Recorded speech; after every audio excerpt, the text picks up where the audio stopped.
പുറപ്പാട് പുസ്തകം 37-ാം അധ്യായം. ബെസലേൽ പെട്ടകം ഗദിരമരം കൊണ്ടുണ്ടാക്കി. അതിന് 2.5 മുഴം നീളവും 1.5 മുഴം വീതിയും 1.5 മുഴം ഉയരവും ഉണ്ടായിരുന്നു. അത് അകവും പുറവും പൊന്നുകൊണ്ട് പൊതിഞ്ഞു. ചുറ്റും അതിന് പൊന്നുകൊണ്ട് ഒരു വക്കുണ്ടാക്കി. അതിന്റെ 4 കാലിനും ഇപ്പുറത്ത് 2 വളയും അപ്പുറത്ത് 2 വളയും, ഇങ്ങനെ 4 പൊൻവളയം വാർപ്പിച്ചു. അവൻ ഗദിരമരം കൊണ്ട് തണ്ടുകളും ഉണ്ടാക്കി പൊന്നുകൊണ്ട് പൊതിഞ്ഞു. പെട്ടകം ചുമക്കേണ്ടതിന് ആ തണ്ട് പെട്ടകത്തിന്റെ പാർശ്വങ്ങളിലുള്ള വളയങ്ങളിൽ ചെലുത്തി. അവൻ തങ്കം കൊണ്ട് കൃപാസനം ഉണ്ടാക്കി. അതിന് 2.5 മുഴം നീളവും 1.5 മുഴം വീതിയും ഉണ്ടായിരുന്നു. അവൻ പൊന്നുകൊണ്ട് 2 കെരൂബുകളെ ഉണ്ടാക്കി. കൃപാസനത്തിന്റെ 2 അറ്റത്തും അവയെ അടിപ്പുപണിയായി ഉണ്ടാക്കി. ഒരു കെരൂബ് ഒരറ്റത്തും മറ്റേ കെരൂബ് മറ്റേ അറ്റത്തും, ഇങ്ങനെ കെരൂബുകളെ കൃപാസനത്തിന്റെ 2 അറ്റത്തും അതിൽ നിന്ന് തന്നെ ഉള്ളവയായിട്ട് ഉണ്ടാക്കി. കെരൂബുകൾ മേലോട്ട് ചിറകു വിടർത്തി ചിറകുകൊണ്ട് കൃപാസനത്തെ മൂടുകയും തമ്മിൽ അഭിമുഖമായിരിക്കുകയും ചെയ്തു. കെരൂബുകളുടെ മുഖം കൃപാസനത്തിന് നേരെയായിരുന്നു. അവൻ ഗദിരമരം കൊണ്ട് മേശ ഉണ്ടാക്കി.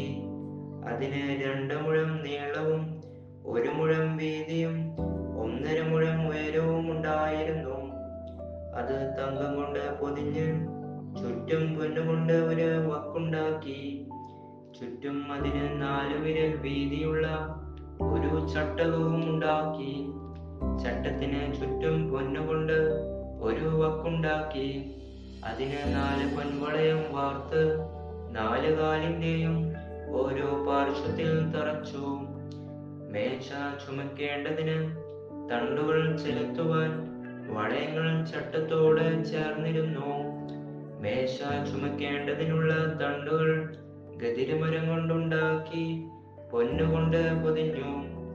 മേശ മേലുള്ള ഉപകരണങ്ങളായ തളികകളും കരണ്ടികളും കിണ്ടികളും പകരുവാൻ ഉപയോഗിക്കുന്ന കുടങ്ങളും തങ്കം കൊണ്ടുണ്ടാക്കി.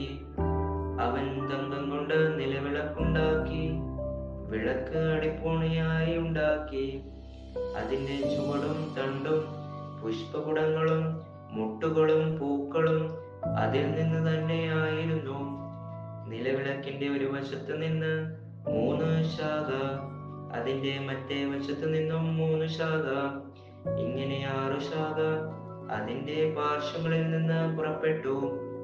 ഒരു ശാഖയിൽ ഓരോ മുട്ടും ഓരോ പൂവുമായി ബദാംപൂ പോലെ 3 പുഷ്പകുടവും, മറ്റൊരു ശാഖയിൽ ഓരോ മുട്ടും ഓരോ പൂവുമായി ബദാംപൂ പോലെ 3 പുഷ്പകുടവും, ഇങ്ങനെ നിലവിളക്കിൽ നിന്ന് പുറപ്പെട്ട ശാഖ 6ലും ഉണ്ടായിരുന്നു.